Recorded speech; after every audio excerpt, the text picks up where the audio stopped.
Wait, don't put it too close to your mouth. I don't want to sound like super.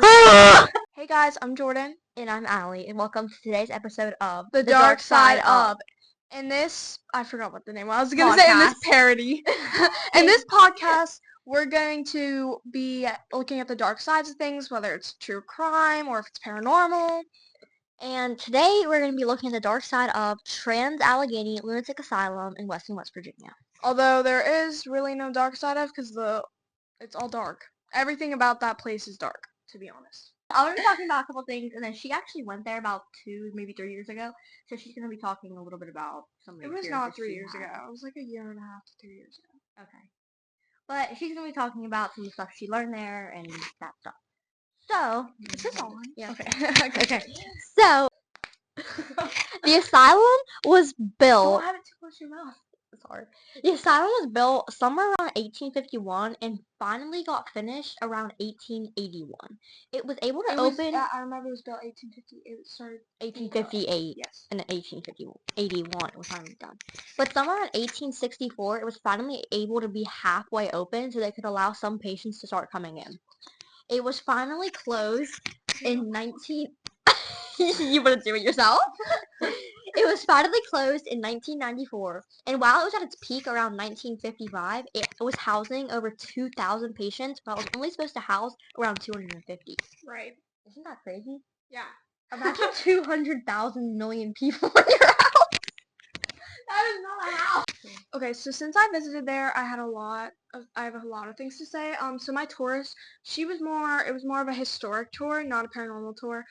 When I went there, I'll actually put a few, like 3 or 4 pictures, like right around here, that I took from there.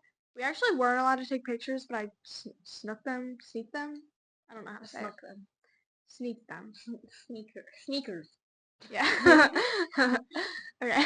So, yeah, they actually had a board about 9 patients. Like, they had their names, their gender, and it also said why they were convicted to the hospital.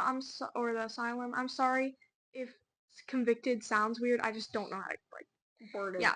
Properly. Yeah. So one of the reasons was because the daughter was like, she was her mother's daughter. Daughter. Just because she was her. Why'd you go so close to my microphone? Anyways, like just because her mom was the person she was, she got convicted. So, and honestly, it was so stupid because like someone could point at you and be like, "You're insane," and then they'd be sent to the asylum. Like if you were, I saw another reason, like if you were like bipolar, or even if you had like ADHD, if you had any type of mental disorder, you'd be sent to the state asylum because you're insane. And I think that's why. Sorry guys, I'm talking really fast. I think that's why it got so high. And then there was also criminally insane there for criminals who did what they did because they were insane. Those, I think most of them like actually should have been put there. Right. But the insane asylum, you could have freaking bipolar and you'd be called insane and be sent there. You could have OCD and you'd just be sent there. You could have depression and you could be sent there. So yeah, a lot of people did ghost hunts there. If you guys know Sam and Colby, they are paranormal investigators. They actually prove the paranormal. Today was the best day of my life. I'll show you why. Okay, so you know how Colby Brock is dating Malia? Okay, yeah. She replied, Colby Brock's girlfriend replied to one of her comments on TikTok. But yeah. I'm going to tell you a little bit about the construction and design and the paranormal activities and tours you can go on. So, it's, like I told you, was built between 1850. It was built between 1858 and 1881, and it's the largest hand-cut stone masonry building in North America. Crazy. I know. Okay, it was designed by architect Richard Andrews, and he was following the Kirkbride plan, which emphasized open spaces and natural light for therapeutic purposes. And I think it was also used as, like, there was, like, a wing of it that was used as, like, a tuberculosis hospital during the time we had the bad tuberculosis outbreak, but I'm not 100% sure. Right.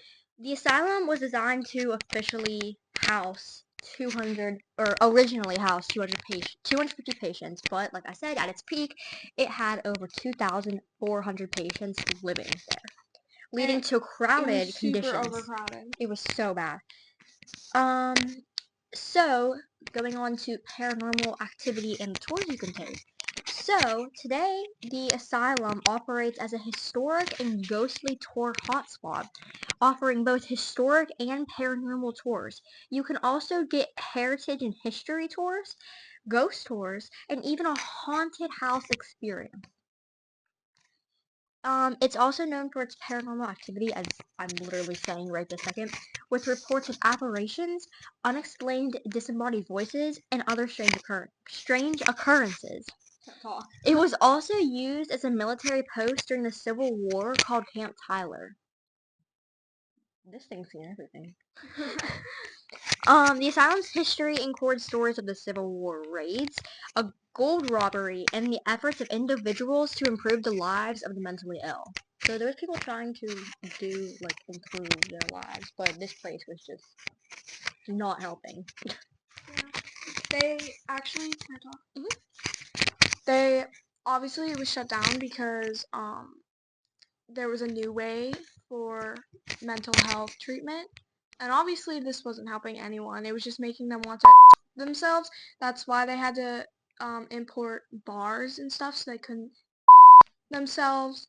Um, like with the bars, like or with the ceiling, like they would like hang themselves. I'll bleep that obviously. Like with the bars, that's what my tourist told me, but like it was so bad, and then that's not only because they were insane.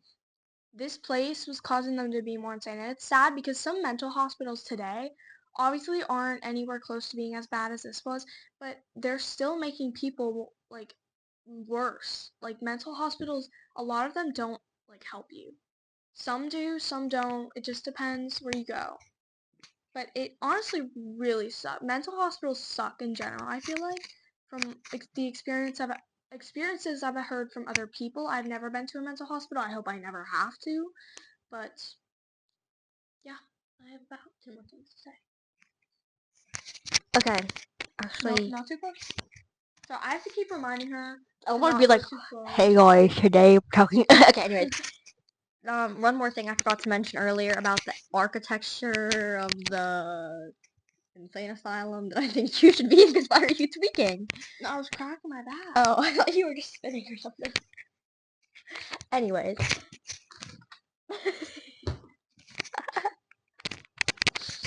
So, the architecture was designed to be open and airy. And is a testament to the early ideas about mental health treatment. They literally thought being out in the open with some air was gonna fix you. Okay, back to what I wanted to say. So in 2007, it was sold at auction and is open for tours, as you know, and other events to raise money for its restoration. I don't know, restore it, okay? And then back when it closed in 1994, there was obviously not 2,000 patients because that's what it was at its peak in the 1950s, but there was at least 1,000 patients being just let out into the open when it closed, which caused such a huge break onto the economy because it literally there's like 1,000 people that all of a sudden just need to get a job and be able to have money to live. So it caused a really bad economy break on the area, causing lots of people to lose their homes and a bunch of the patients to be homeless because they just weren't able to get a job and to get a house and to, you know. Yeah. Is that all you have to say? Yeah. Okay. Do we have anything else we want to talk about? I don't know, do we? During the time it was open, there was a variety of treatments that were used on patients. Some of these included shock therapy, solitary confinement, which is literally what they put you in when you go to jail, It's like jail. It's just like prison. lobotomies, It's basically just going to prison. Let me. It's basically just going to prison for having a mental disorder or being your mother's daughter. It just Okay, sorry. Hello. We might have glitched. Hello. Anyways, why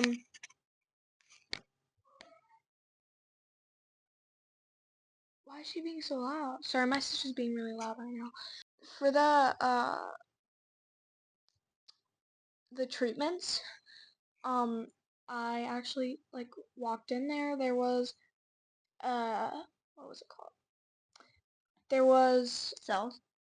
no. It was like this cage, but you like lay down in the cage, and my tourist explained that you just lay there for hours, and like it was just so like gross. Like that's not gonna help you.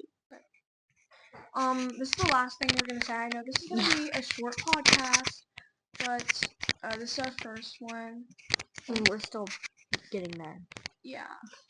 And this probably won't be our main setup where we're at. No, we're probably be in a different room, buddy. Okay, so, like I was saying, they did shock therapy, solitary confinement, lobotomies. They were doing lobotomies on these people to try to make them not insane. Due to the number of people and deaths, whoa, what did I just say? Due to the number of deaths, the asylum, I can't, oh, what? Due to the number of deaths on the ground and the whole property, the whole asylum and again the whole property is said to be haunted. So, if you don't believe me, go take a tour. Yep. Okay, guys, I think this is how we're gonna end today's episode. The dark side of the Trans-Allegheny Asylum, or Lunatic Asylum. Lunatic Asylum. Why is it so close to my mouth? Lunatic Asylum in Western West Virginia.